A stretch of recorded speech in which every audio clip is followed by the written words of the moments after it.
Hi everyone, how's it going? Welcome to another video. So today I'm going to do a video which I've been meaning to do for a long time, and we're going to look at the career of the great British DJ John Peel. So this book is called Goodnight and Good Riddance, How 35 Years of John Peel Helped to Shape Modern Life by David Kavanagh. Goodnight and Good Riddance is what John Peel said famously one evening at the end of one of his shows where he'd been playing some god-awful racket. And he said something like, that's the end of another 3 hours of horrible, disorientating noise. Hope you enjoyed it. Good night and good riddance. And that seemed to sum up John Peel's approach increasingly over the years to his listenership. But let's just kind of start at the beginning. John Peel's contribution to British music was incalculable, really. And I think it's a shame in a sense that he's kind of receded a little bit into the pages of history. Because nowadays we live in this world where everything's on tap. Music has become increasingly compartmentalised, so it doesn't matter what kind of music you're into, you can find it somewhere out there. You can find a radio station playing it, you can go on Bandcamp, you can find any little micro genre of music that interests you, you can find it. And John Peel, of course, I mean, we're going back decades. His career in radio started in the 1960s. And back then, we're talking back into the mists of time, the early 60s, it was not possible really, or it was difficult to hear good popular music on the radio, particularly in England. The BBC had its light show and it would play, kind of classical favourites done in a kind of slightly banal style. And as the 60s kicked in, clearly, as the pop and rock explosion gathered strength, more and more good pop music, rock music started being played on the radio. But it was a fairly conservative landscape, and John Peel was a great innovator, and he was a great champion of new, strange, weird music. And there was a certain period in British music where it seemed like there was the mainstream, and then there was John Peel. And because of that, I think nowadays perhaps younger people, or people who perhaps didn't grow up with the John Peel show, I've got this kind of idea that he was this very kind of confrontational guy who just played very far out, weird and wacky music. Most people are aware that he championed bands such as Captain Beefheart, and he did have a taste for very abrasive, confrontational, difficult to listen to music. But I think what's forgotten is that if you go back to the 1960s, most of the music that we as music listeners nowadays think of as being just sort of old-timey stuff, whatever you want to say. I mean, Pink Floyd, Led Zeppelin, David Bowie, stuff which has just been around for decades and which we think of as being quite mainstream. There was a point, if you rewind the tape back far enough, that music was also cutting edge, and it was not easy to listen to stuff on the radio. You couldn't necessarily hear the new Led Zeppelin album very easily unless you tuned into John Peel. And what John Peel did over the years was that he was always one step ahead. I think that was a thing. You could argue that he was maybe just trying to butter his own bread in a sense. He became aware that he had started to become associated with the cutting edge, so it was part of his job remit was to always keep one step ahead. So he would champion bands or artists. They would go on to huge mainstream success, and then he would lose interest in them and he would move on to the next thing. So he was always moving on. And it made for a fascinating career. And anybody who grew up as a music lover in the 80s in particular will remember listening to John Peel's show. There were so many artists that he broke on his show. And that's one thing I'd like to get into in this video, really, just trying to convey just the massive influence he had. So, John Peel was the son of a cotton broker, and he'd failed at school. He wasn't academically bright at all. And what happened is his father sent him to America on a character building exercise, and he got work for his son through his cotton brokering connections. But while John was out there in America, this was during the 1960s, and Beatlemania was sweeping across America, and John had been a big record collector ever since he was a small child, and he'd amassed an amazing collection of blues records. And he wrote into a radio station in Dallas and said, would you like me to come on and you know, show my blues records? And the channel had him on. Now John was from Liverpool, and because this was the 60s and because the Beatles were so huge, the guys at this radio station were very taken with him. And it wasn't very long before he got his own slot on I think it was a Dallas radio station, and he quickly built up a following because he was a guy from Liverpool, he was British. I think people just assumed back then in America that anybody who was British and from Liverpool, you know, had to be a personal friend of the Beatles. So he quickly got a name for himself. But it was only when he came back to England in '67 and he started working for Radio London, which then was a pirate radio station, and you know, you had to be anchored out at sea on a ship, broadcasting illegally. That's when he really did start to carve a name for himself, and he became a Radio 1 DJ in the 1960s, and then from there the rest is history. When he first started broadcasting for the BBC, he championed so many different bands and artists. I mean, I'm just going to show you a cross section of some of the people that he championed. So he was an early advocate of the original Pink Floyd, and I think he was you know, friends with the band, and he would have played stuff. He had a show called The Perfume Garden in the 60s, and if you were a British pop fan in the 60s and you wanted to hear, say for example, the track Saucer Full of Secrets by Pink Floyd or Set the Controls for the Heart of the Sun, you wouldn't have found that on any other station, on any other programme really, except John Peel. I mean, there were local stations and commercial stations that might play kind of weird and wacky stuff, but John was the only establishment figure. You know, he was a BBC broadcaster. Certainly none of the other BBC DJs of the period would have touched the early Pink Floyd with a barge pole, really. And so he started to make a name for himself by playing cutting edge sounds, I guess. Another artist that he broke quite early on was Mark Bolan and Tyrannosaurus Rex, and you know, nobody would play Mark's records. They were weird, wacky and wonderful. That kind of elfin folk kind of thing that he was doing was completely off the scale, off the chart. You know, it was so far from what was commercially viable. John Peel absolutely loved it.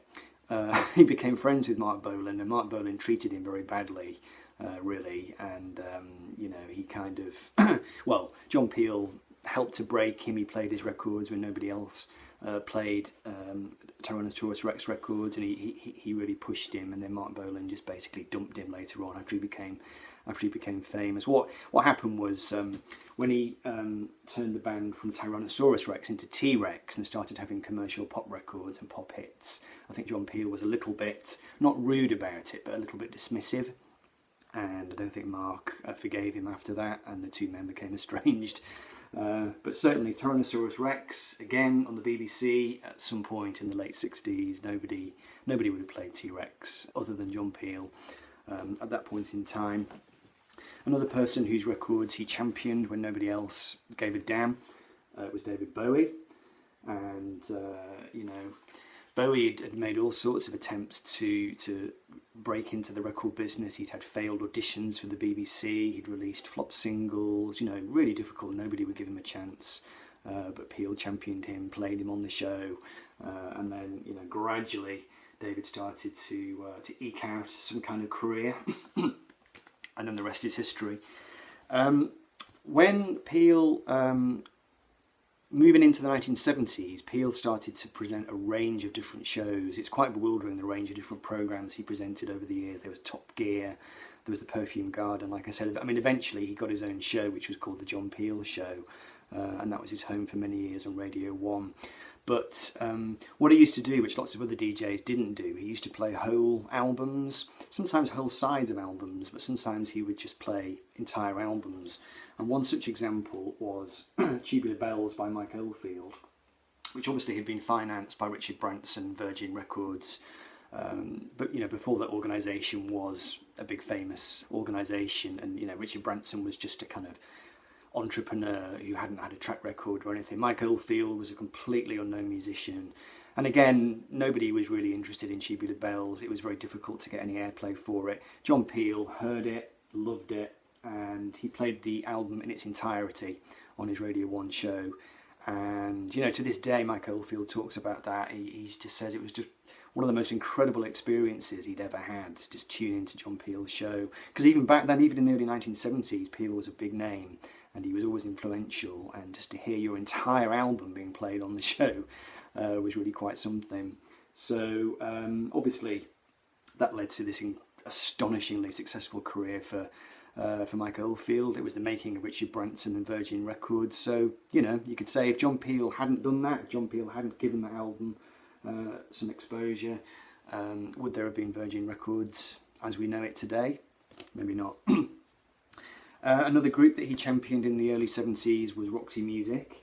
And what Peel loved about Roxy Music, he said at the time, was that they were the only kind of band really at the start of the 1970s of any note that didn't contain any kind of tailbacks to the 1960s. There were so many bands at the start of the 1970s who either started in the late 60s, so you had bands like Black Sabbath and Led Zeppelin who'd started in the 60s and their career then kind of spanned into the 1970s, or you had people that had made a name for themselves in the 60s in one band and then started a new band in the 1970s. So for example, I don't know, you had maybe Keith Emerson was in the Nice in the 60s and then he was in ELP in the 70s. You had Roy Wood was in the Move in the 60s, went into the 70s in the Move still, and ELO, and so on and so forth. Pink Floyd.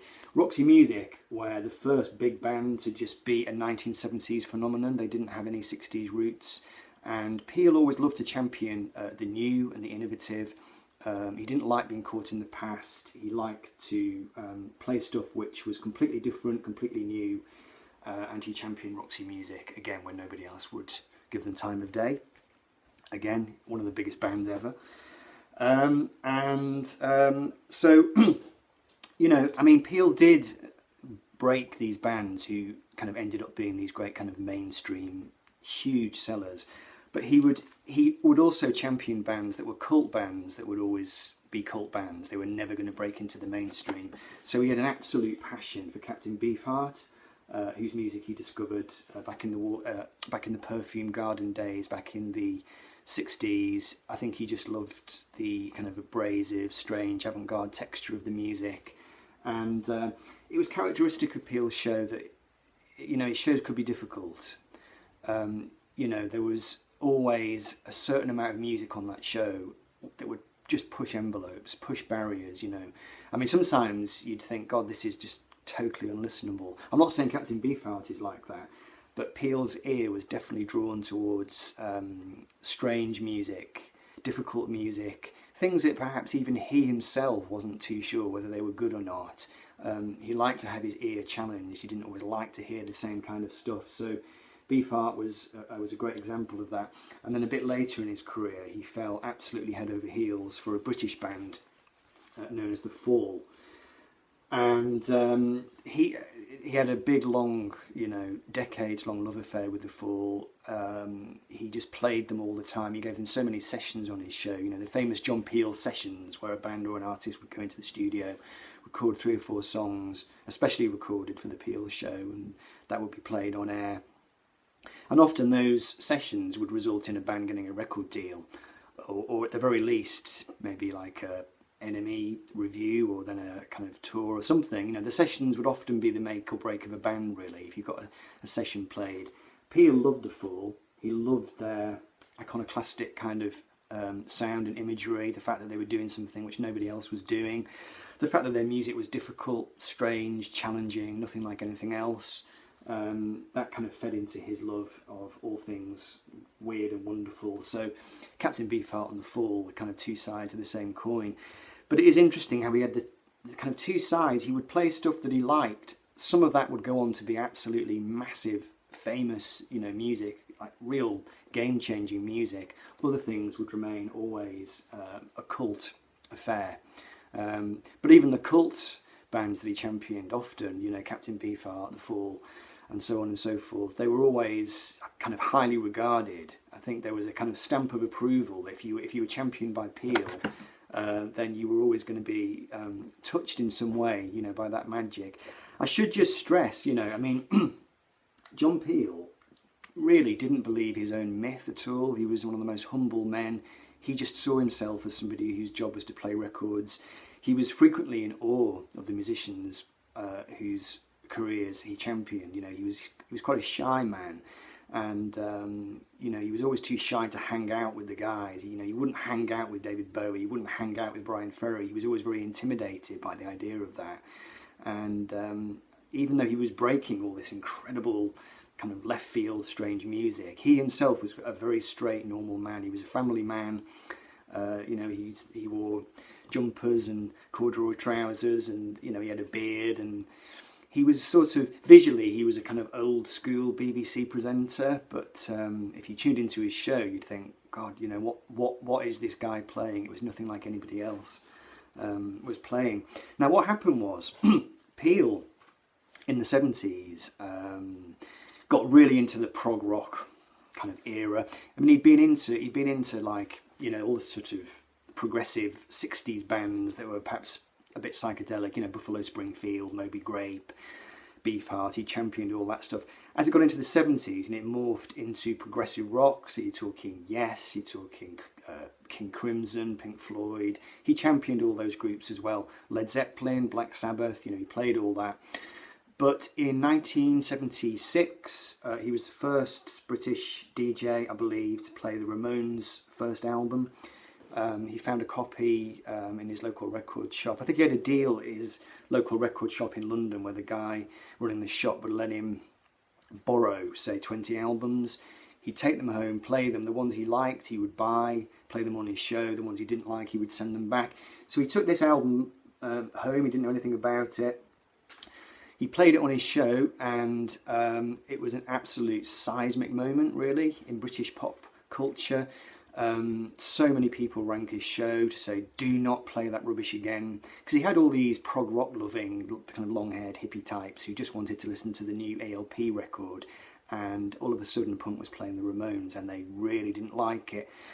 And Peel made a decision at that point that was kind of shaped the rest of his career, which was to be fairly confrontational about it. And he just decided that the more people that were going to ask him to not play the Ramones, he would always then play the Ramones, you know, like 3 times for each one letter or postcard that came through saying don't play it, he would play it. And overnight, virtually, he kind of lost vast swathes of his audience. That kind of prog loving crowd just tuned out. People who wanted to know about the Ramones and the Sex Pistols and the Damned tuned in. And overnight, Peel became a champion for punk.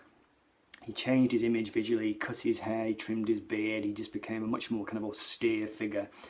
And, you know, he was also playing reggae too. He was the first, or among the first. I don't want to say he was the very first, because like I said, there were commercial channels and local radio stations as well, which might have been playing these things. But in terms of the BBC, John Peel would have played Bob Marley first. And 98% certain, because what used to happen was that DJs would fall into line, you know, so Peel would play an artist like John Peel, Bob Marley, for example, and then within about 2 months, all the other DJs who had probably dismissed that music would then start playing it. So often John Peel's contribution ended up being obscured a little bit, because he would play stuff, other people would play stuff, and all of a sudden everybody was playing it. And sometimes Peel wouldn't end up getting the credit for that, or it would be forgotten, you know, like who played Bob Marley first, you know, who played David Bowie first, who played Pink Floyd first. Once these names were so enormous, John's contribution often was, you know, sadly forgotten. So yeah, he was playing reggae, he was playing punk by the mid-1970s, and then as you got through into the, well actually just before we move on to that, I should mention the Undertones. The record that he's most associated with, that Peel's most associated with, is Teenage Kicks by the Undertones, the Irish punk band. He made this record, they sent it to him, he loved it so much, I think he played it twice on his show. I think he burst into tears the first time he heard it, you know, he just absolutely loved it. As far as I know, he was buried with a copy of it when he died. I think he just loved that kind of sense of teenage freedom. The one thing about Peel was he'd been a very shy, retiring youth. You know, when he was in his teens, I think he was far too shy to ever ask a girl out or to, heaven forbid, kiss a girl or anything like that. And there was something about the Teenage Kicks lyrics, I think, which really got under his skin.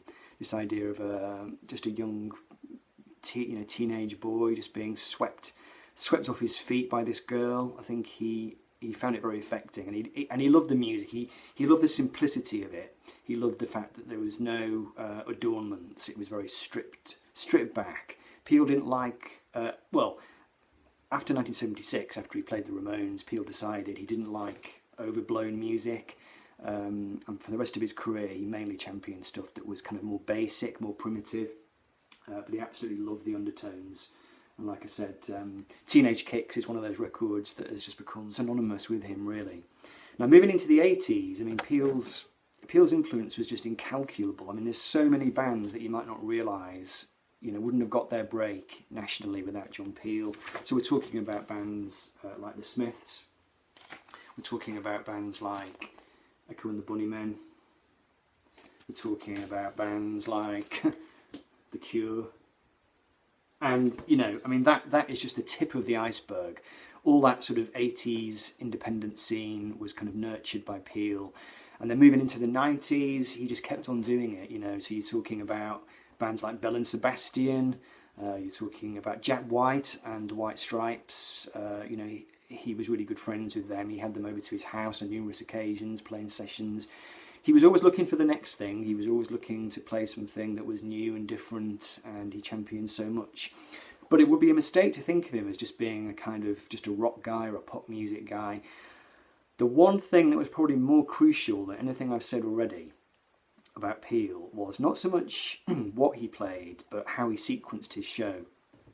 If you tuned into his show, you'd hear such a range of music, and nobody else was doing this. And the way he would sequence things, so you'd go from like an old scratchy blues record to, say, some strange piece of Norfolk folk music. Then you'd go into like a hip-hop tune.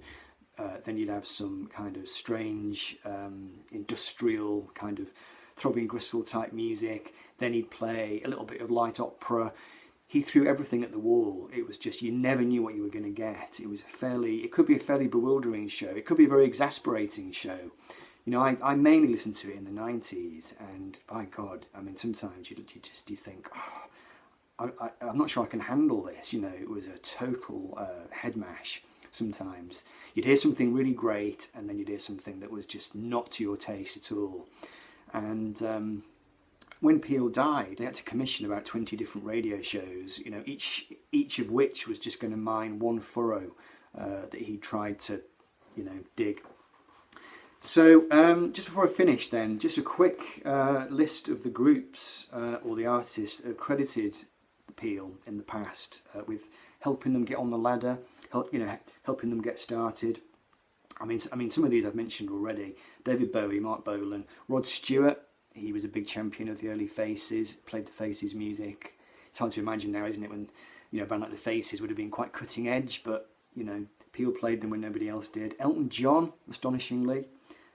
Floyd, Sabbath, Free, Crimson, Hawkwind, Thin Lizzy, Status Quo, Genesis, Roxy, Queen, Lou Reed, Nick Drake, Fairport Convention, Steel Eye Span, The Chieftains, Bob Marley, Beefheart, Mike Oldfield, Joan Orma Trading, Ivor Cutler.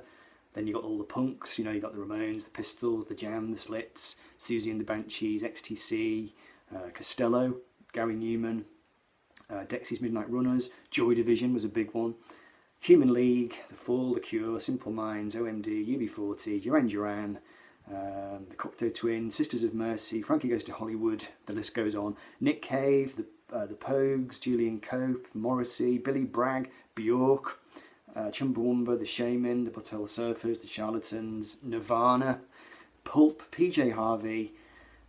I mean, it just goes on. Underworld, The Orb, the Delgados, Elbow, Mogwai, the White Stripes and the Black Keys.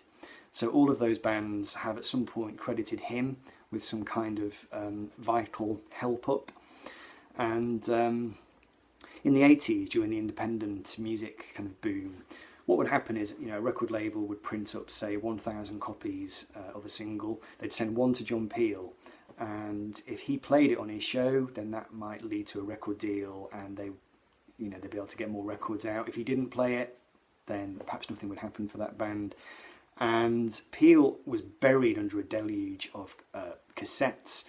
For the last 20 years of his life, he used to drive around in this car that was just rattling with cassettes. And we're talking hundreds and hundreds of cassettes would come through the post every single day or week. And it was quite a stressful thing for him, I think. He would do his best to listen to it all, but I mean, you can imagine how difficult it would be to listen to that mountain of music. But he would do it. He would play, he played Pulp on his show for the first time.